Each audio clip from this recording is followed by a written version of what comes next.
Welcome. I'm joined by political consultant Eric Hacopian. Eric, thank you again for your time. Thank you. So right now there are protests going on in Yerevan, people who are angry with the peace agreement and with Prime Minister Nikol Pashinyan. How do you see this protest movement, and do you think they have a chance of success? Well, it depends on what you mean by success. If the issue is stopping this agreement, no, because this agreement is already being implemented. And despite the I would say anger, shock. I mean, I suspect the thing that people need to know outside of the country is that most people here are in shock. They're not really in a state where they actually are out demonstrating. The numbers of people that are out is fairly limited, to be honest, 5,000 at most, here or there, especially once you get past the first night. But those small numbers should not fool us about the level of opposition or angst or anger. It's there. I think the only thing is that the people that are the key organizers, which are the traditional opposition or the former people in power, really don't have much of a following.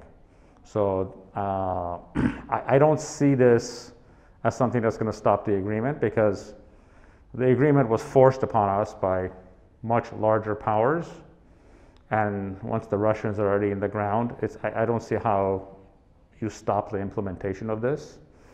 As far as what it does, I think there's two issues here. Is, can they stop the agreement? No. Can they topple the government?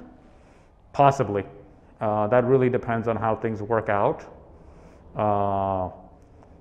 I think they're more likely to see, a possible resignation by the prime minister over time, because traditionally, in any country, even totalitarian ones, when the country loses a war, generally the person who is in charge, even if they're not personally responsible for everything, they take the fall for it. So to answer your question, stopping the process, I don't see it. Having the government be toppled, for Pashinyan to resign, or to have new elections, I think those are distinct possibilities. And if that does happen, do you see any political alternative to the Pashinyan government? Not really. That's the issue. This is not a political system, with a lot of stars or people who are lined up to take power. Again, the primary problem is that the primary opposition to Pashinyan is the old ruling class that was overthrown in 2018. And I can tell you, I have not talked to a single person, no matter how upset they are, that believes that the solution to the problems of the country is to bring those people back.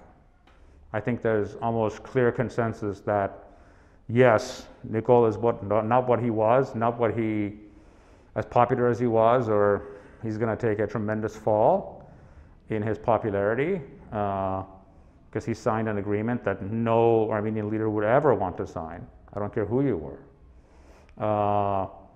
I just don't see a credible opposition. Now, that doesn't mean if you have elections, the opposition doesn't go find a clean hands face for them.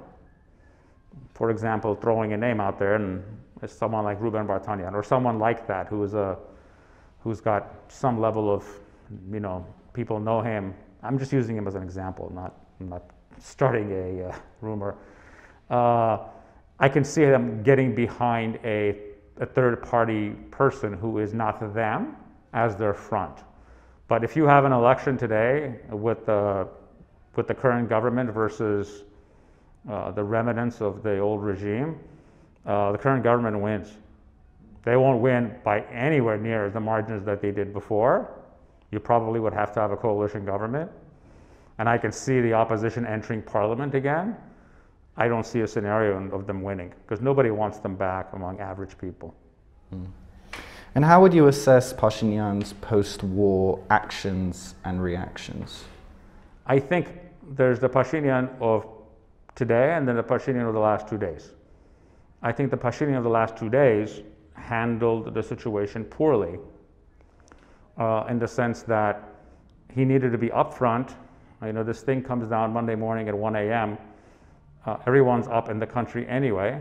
You need to be making a speech at 2 a.m. to the country, saying what he said today then. You need to explain what the choices were, why you had to make the decisions that you made, and then get people on your side to explain that there was no other choice and how dire the situation was. He waited 3 days to make that speech, and in that interim, he was on social media, you know, going on, and social media is really not a good forum for something like this, because you need to be very short, concise, and factual. And I think he has this tendency to fall back into this, what I call the revolution mode of sort of the petty politics of you like this person, you don't like that person. And I know where that comes from. I've been involved in politics. It's really hard to drop that for politicians. But at a moment of grave crisis, you're the leader of the entire country, including the people who you don't like, including the people you despise. So you have to set the tone, say what needs to be said, take responsibility to the extent that it's yours, or even more than it's yours, and let people know where everything stands. There's tremendous confusion. And what he should have done 3 days ago, he did today. It might be too late, or it might be just enough. Time will tell. And what about President of Artsakh, Arayik Harutyunyan? How would you assess his actions and reactions? Arayik Harutyunyan is a political superstar in Hayastan now and in Artsakh. Because of his frankness, especially in that devastating speech that he made yesterday, which was stunning politically, and about the state of what happened during the war. Arayik is right now by far the most popular elected official in both Artsakh and Armenia, and probably in the Armenian world, around the world. So, and I think his popularity comes from the fact that it's the words he uses and the sincerity of it. It's very hard to look at him or very hard to listen to him and to think that he's some kind of a cynical political operative. He is as far away from that as you can be. Mm. And finally, now comes an imperative stage of talks and negotiations about the status of Karabakh, but also much more. Is our diplomatic team ready for this process, and what issues do you think they need to address? No. It's the short answer. They're not ready. Our diplomatic corps has failed us. And for the next 6 months, one small step below who is the prime minister, it's relevant who the foreign minister is, because we're going to be in intense negotiations that maybe, if done correctly, could possibly reach some kind of an acceptable conclusion to the Karabakh crisis that's been going on for 30 years. But we cannot afford mediocrity on this front. We need to have a diplomat or diplomats that can take something that's going to be a C- and turn it into a C, something that's going to be a C and turn it into a C+.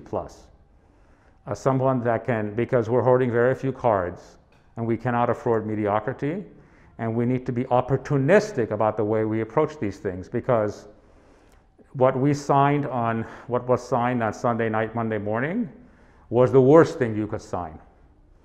As the world turns and changes over the next 3, 4, 5 months, as the US gets more engaged, as Western Europe gets more engaged, as they've been sidelined, we're likely to have greater opportunities to shove things in a more positive direction, hopefully.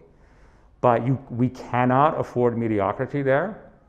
And obviously, it's not for me to say who should be that person and who should come and who should go. But I can tell you what we have right now is not up to par and is not going to get the job done. Well, Eric, thank you very much for your time again. Thank you. And thank you for joining us on CivilNet.